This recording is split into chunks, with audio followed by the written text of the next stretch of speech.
खरमास 2022 16 दिसंबर से लेकर के 14 जनवरी तक खरमास का समय रहेगा।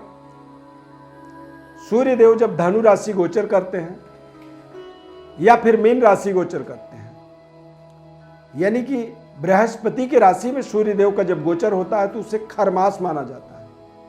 खरमास में हमें क्या करना चाहिए या क्या नहीं करनी चाहिए, यानी कि शुभ कार्य, मांगलिक कार्य खरमास के अंदर पूरी तरह से वर्जनीय रहते हैं।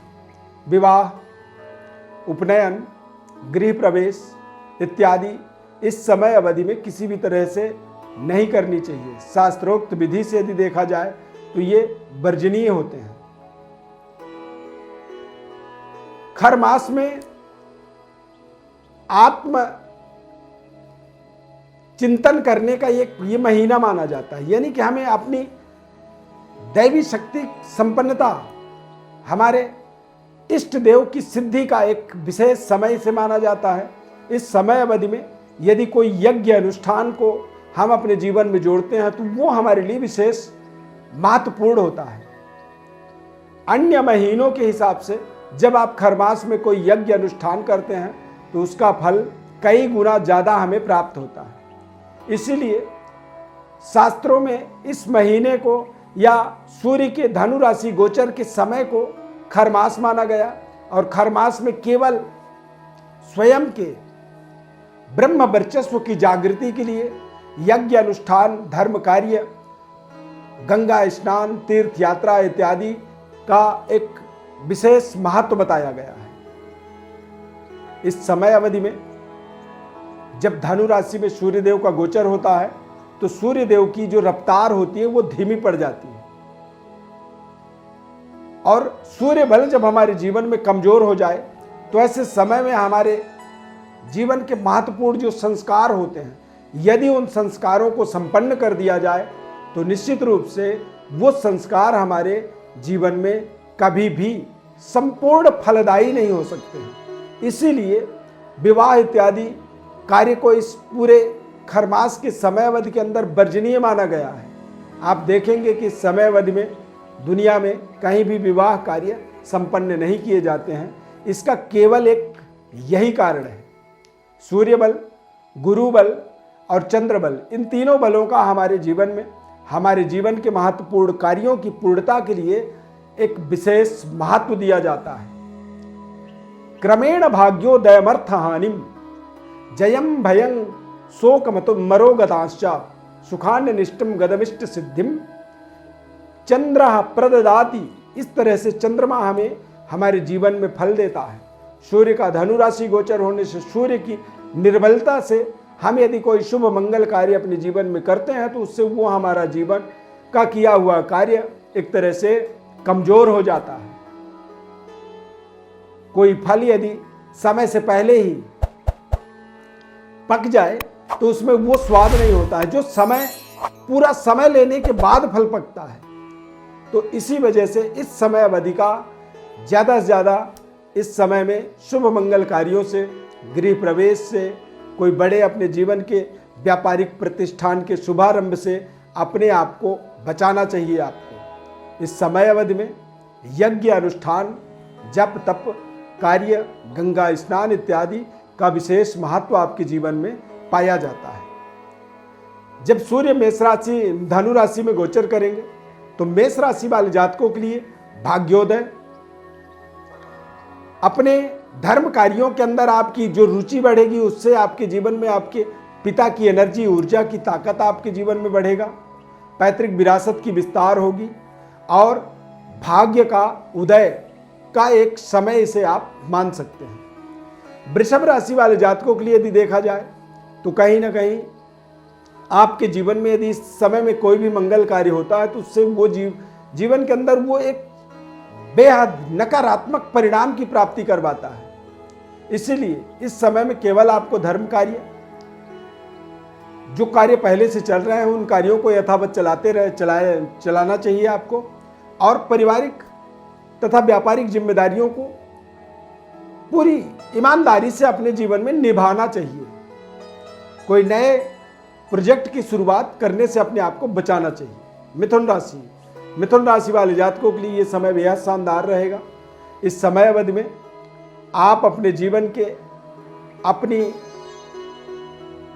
आत्मज्ञान की विस्तार होता हुआ देखेंगे। व्यापारिक विस्तार जो चल रहा है, जो कारोबार चल रहा है, वो अपने आप ही विस्तृत होता चला जाएगा। पारिवारिक सुखद वातावरण बना रहेगा और इस पूरे समय अवधि के अंदर यानी कि 16 दिसंबर से लेकर के 14 जनवरी तक आप अपने जीवन के किसी भी महत्वपूर्ण प्रोजेक्ट को शुरुआत न करें। कोई भी मंगल कार्य से अपने आप को दूर रखें। आप अपने जप तप यज्ञ अनुष्ठान के माध्यम से अपने भाग्य की वृद्धि, व्यापार की वृद्धि और अपने आत्म ज्ञान की, ब्रह्म वर्चस्व की प्राप्ति का एक प्रयास आपको करना चाहिए। कर्क राशि वाले जातकों के जीवन में सूर्यदेव के छठे भाव में आगमन हो जाने से, द्वितीय छठे भाव में जब जाते हैं, तो ऐसी स्थिति में इस समय अवधि के अंदर कोई भी शुभ मंगल कार्य आप जीवन में करते हैं तो वो टोटली आपके जीवन में आपके अगेंस्ट परिणाम दे सकता है। इसीलिए आपको खर मास में अपने आप को बचाना चाहिए। कोई भी मंगल कार्य नहीं करनी चाहिए। बहुत सावधानी पूर्वक अपने जीवन के जिम्मेदारियों को निभानी चाहिए और जो कार्य चल रहे हैं जैसे ऐसे ही चलने देना चाहिए। सिंह राशि वाले जातकों के लिए सूर्यदेव का पंचम भाव में गोचर होने के कारण से ये समय अपने आप में स्वयं ही आपको जो भी रिजल्ट दे रहे हैं, जो भी परिणाम मिल रहा है, वो आप परिणाम का लाभ ले सकते हैं। इस समय में किसी भी तरह की कोई भी प्रयास आपके लिए, आपके मान सम्मान, आपके पद प्रतिष्ठा के लिए बेहद हानिकारक साबित हो सकता है। इसीलिए अपने धर्म कार्य करें, सूर्यदेव की उपासना विशेष करें और गायत्री मंत्र का रोजाना जप करें। कन्या राशि वाले जातकों के लिए चतुर्थ भाव में सूर्यदेव का गोचर होना, इस समय अवधि में आपके धर्म कार्यों से आप जब जुड़ते हैं तो इससे आपके आर्थिक स्थिति के अंदर एक स्टेबिलिटी आती है। स्थिर लक्ष्मी के आप स्वामी बनते हैं और माता पिता की सेहत स्वास्थ्य में निरंतर सुधार होता है। माता पिता के साथ में आपके रिलेशनशिप बेहतर होते हैं। तुला राशि के जातकों के जीवन में तृतीय भाव में सूर्यदेव के गोचर होने से खर मास के अंदर यदि आप अपने धर्म कार्यों से, अपनी जीवन में यज्ञ अनुष्ठान इत्यादि से अपने आप को जोड़ते हैं तो इससे आपकी श्री, ऐश्वर्य, धन समृद्धि का विस्तार होता है और आपको आपके जीवन में एक महत्वपूर्ण शानदार रिलेशनशिप के अंदर सुधार मिलता है। मंगल कार्यों से आपको बचना आपके लिए बहुत जरूरी होता है, क्योंकि आप किसी भी मंगल कार्य से जुड़ेंगे तो इससे आपकी आमदनी या आपके आय में कहीं ना कहीं बाधा पहुंचती है। वृश्चिक राशि वाले जातकों के लिए इस पूरे माह में मंगल कार्य करने से जो आर्थिक स्थिति है उसमें कमी आती है, पारिवारिक सुख शांति में कमी आ जाती है।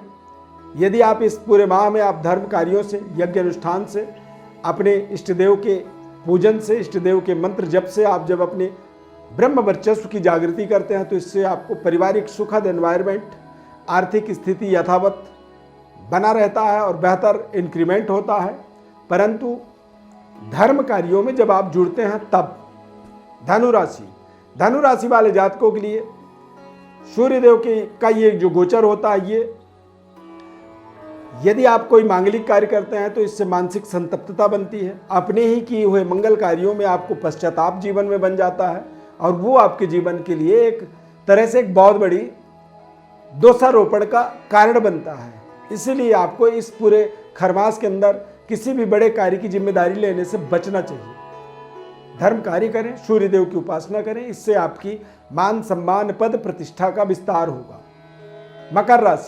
मकर राशि वाले जातकों के लिए सूर्यदेव का ये गोचर मंगल कार्यों में यदि आप किसी भी तरह का कार्य करते हैं तो वो केवल आपके जीवन का निरर्थक व्यय होगा।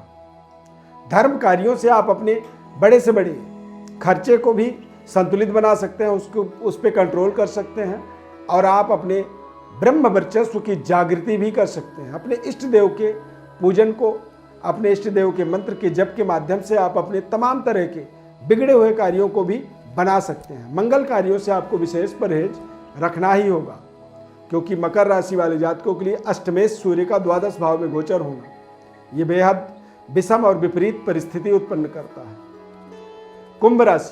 कुंभ राशि वाले जातकों के लिए सप्तमेश सूर्य का लाभ स्थान पर गोचर होता है। मंगल कार्यों से बचना चाहिए। शुभ कार्य अपने जीवन में अपने धर्म कार्यों से अपने आप को जोड़ के रखें। अपने यज्ञ अनुष्ठान के माध्यम से अपनी आत्म शक्ति को ताकतवर बनाएं। ब्रह्म वर्चस्व की जागृति करें और आत्मज्ञान का विस्तार करें। हालांकि ये समय आपके लिए सूर्यदेव की उपासना के माध्यम से आप अपने व्यापार में निरंतर विस्तार होता हुआ अपने आप देख सकते हैं। पारिवारिक सुखद वातावरण आपको प्राप्त होगा। मीन राशि वाले जातकों के लिए सूर्य का दशम भाव में गोचर होने से इस समय में किसी भी तरह की मंगल कार्य यदि आप करते हैं या कोई भी संस्कारिक कार्य अपने जीवन में करते हैं तो इससे आपके व्यापार में थोड़ा सा फर्क पड़ता है। व्यापार या आपके कार्य क्षेत्र में कमी आती है और आप अपने पद से नीचे जा सकते हैं, इसीलिए आपको बचना चाहिए। धर्म कार्य करें, यज्ञ अनुष्ठान करें, इससे आप अपने करियर अपने कार्य क्षेत्र का विस्तार अपने आप होता हुआ देखेंगे। प्रिय दर्शकों, सूर्यदेव के कमजोर होने के कारण से ही खरमास का निर्माण होता है। पौष मास का एक विशेष विस्तार से वर्णन बताया गया है और अपनी आत्मशक्ति के संचय का ये पूरा एक माह माना जाता है। इसीलिए इस पूरे माह में केवल यज्ञ अनुष्ठान, धर्म कार्य, गंगा स्नान, तीर्थ यात्रा इत्यादि ही केवल विशेष महत्वपूर्ण माने गए हैं और कोई भी मंगल कार्य इस पूरे माह में महत्वपूर्ण नहीं माने जाते हैं।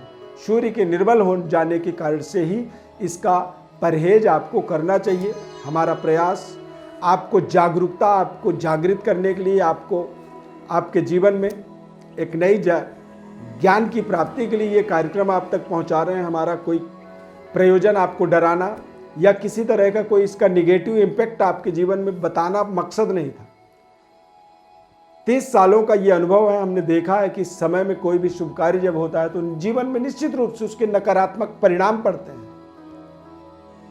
तो खरमास में क्या करना चाहिए, क्या नहीं करना चाहिए और क्या इसके कारण है, ये संपूर्ण विश्लेषण आपको बताए हैं। कोई विश्लेषण आप चाहते हैं किसी भी तरह का तो हमारे व्हाट्सएप पर अपनी जन्म कुंडली की पूरी डिटेल, जन्म तारीख, समय, स्थान, नाम इत्यादि सब लिख करके भेजें। हमारी तरफ से संपूर्ण जन्म कुंडली का विश्लेषण आपको निःशुल्क रूप से हम बताएंगे।